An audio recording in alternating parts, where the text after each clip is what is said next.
Ay, magandang maga po. Good morning po sa inyo. Sa inyo at sa ating lahat. Eto na naman po tayo. Ako'y tatanungin ko lang po kako kayo kung kukumustahin. Kumusta po kayo dahil sa sobrang ng hina ng kuryente, kayo po ba ay nakatulog sa magdamag? Okay naman po ba? Tumakbo ba naman yung inyong mga ventilador? Yun lang po ang gusto ko pong tanungin sa inyo. Ngayon po, ako po ay meron lang pong gustong ibahagi po sa inyo. At ito naman po ay hindi ko naman po sinasabing ako po ay magaling at ako po ay medyo may naiintindihan lang po. May kaunting nalalaman at sabi nga raw po ay may knowledge na kaunti. Yung pong ibig sabihin.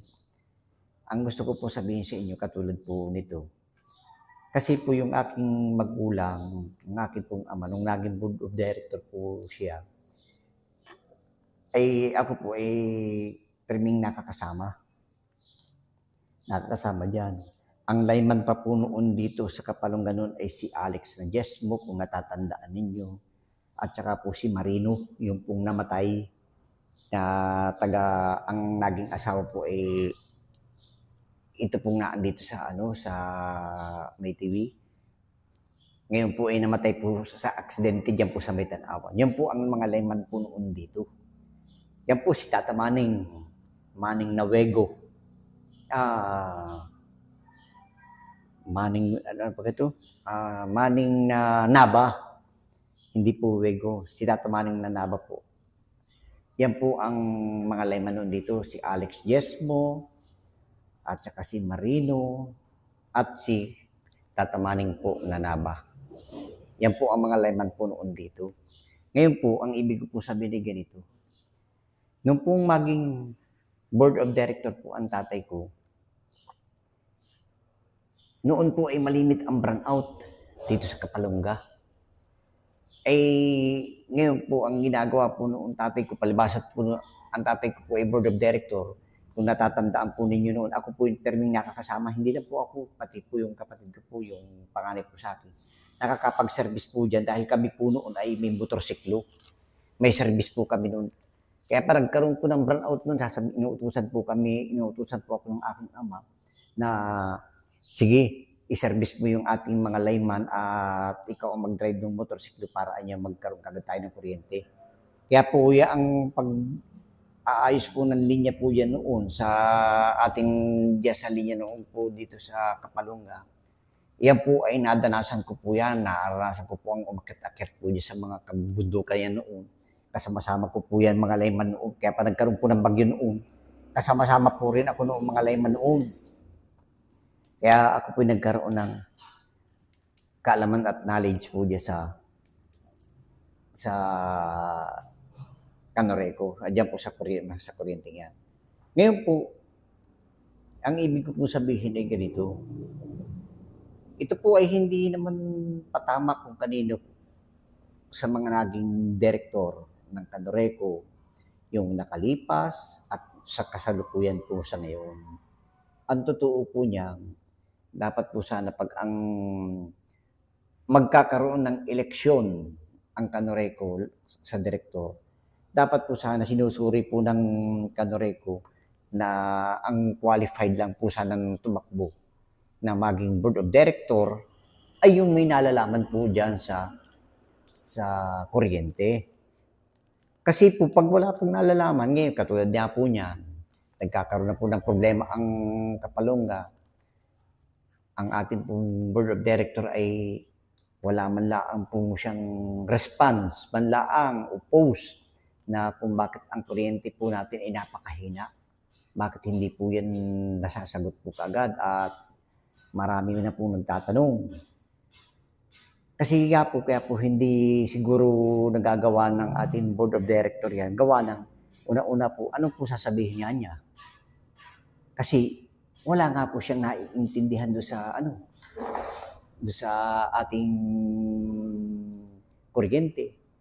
Pero kung ang director po natin ay may naiintindihan po niya, siguro pag nagtanong po kagad ang taong bayan, Director, matanong lang po kita, bakit po ba ang kuryente natin ay nagkakaganito ba? Ano po ang dahilan?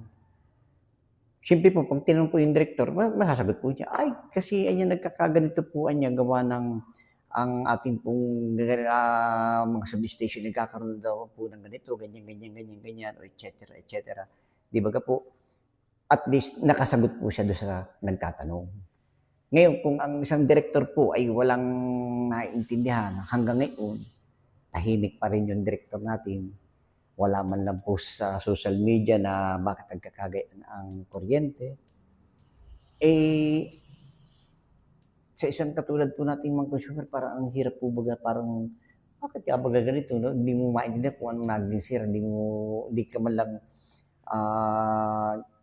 kung sa ba, ano tawag dyan, yung, para kang nanguhula. Oh. Pero kung yun po ay sinasagot, kagad ng ating board of director na ganito, ganyan, ay palagi po kahit paano maintindihan mo. At baka sa isang katulad na nagtanong sa kanya ay maaari pong makatulong pa sa kanya at mag-advise. Di ba po? Eh, ang nangyayari po, tahimik yung ating board of director eh. Ito po nasasabi ko lang po sa ngayon kasi totoo po yan. Kasi kung wala ka pong naiintindihan dyan sa national power na yan, ay yun nga po, lalabas ka pong hindi mo maintindihan na pag tinanong ka, tamimi ka na lang siya. Sasabihin sa iyo, noong mga tao, wala niyang pag-asa ka niya, hindi ka niya marunong, ikaw niya wala niyang alam. Ngayon naman, ang mangyayari naman po sa iyo, masasaktan ka hanggang sa sasagutin mo, aawayin mo na yung nagsasabi sa iyo ng gano'n. Pero ang totoo po niyan, hindi mo naman dapat po awayin yung tao kasi nagtatanong lang po sa iyo. Ngayon, nagagalit ka dahil dahil sa sinabi ng tao na sinbihan ka ng, ay, wala yung pag-asa. Ikaw, ganito ka, ganyan ka. Ngayon, ikaw naman po, na isang board of director, dapat po ay maging pasensyoso ka. Maging, dapat sabihin mo, pasensya na kayo. Hindi ko pa niya alam kung anong dahilan. Di dapat po sana, pag ganyan po ang mga sagot mo, mayroon magbaga po tayong social media. Meron magbaga po tayong tinatawag na ngayon na communication. Pwedeng tawagan ang opisina ng Kanoreco kung ano nangyari. Di ba po? Bakit nagkaroon ng burnout? At ako tinatanong na niya ng taong bayan, wala niya akong maisagot kasi hindi ko pa niya alam. Ganun po sana. Ang nangyari po, hanggang ngayon, hindi niya, walang raspa, wala man lang post. Maraming tatanong. Ito na nga po, binabati ko sa nga po ni Kagawad Hakob, yung pong ating board of director at ang Kanoreco na ganyan-ganyan. Hanggang ngayon po, wala pong sagot. Yun lang po, kami po nagtatanong lang. Wala naman pong sinisiraan dito o ano. Katulad po ng sinabi ko, kasi kaya lang po sinasabi ko dahil ang magulang ko po ay naging board of director ng Kanoreco. Siya po ay naka 2 terms naging board of director ng Kanoreco dito sa bayan ng Kapalonga. Yun po ang totoo. Yan lang po at maraming salamat po sa inyong lahat. Sana po maging mapag-unawa at mapagpasensya po. Huwag po tayong pabigla-bigla po sa mga init ng ulo.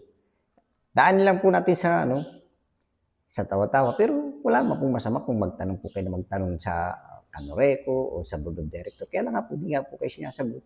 Hindi po tayo sinasagot ng kung anong buwan. Yun ang problema po natin. Hanggang dito lang po at maraming salamat po sa inyo uli. Sige po. Bye-bye po.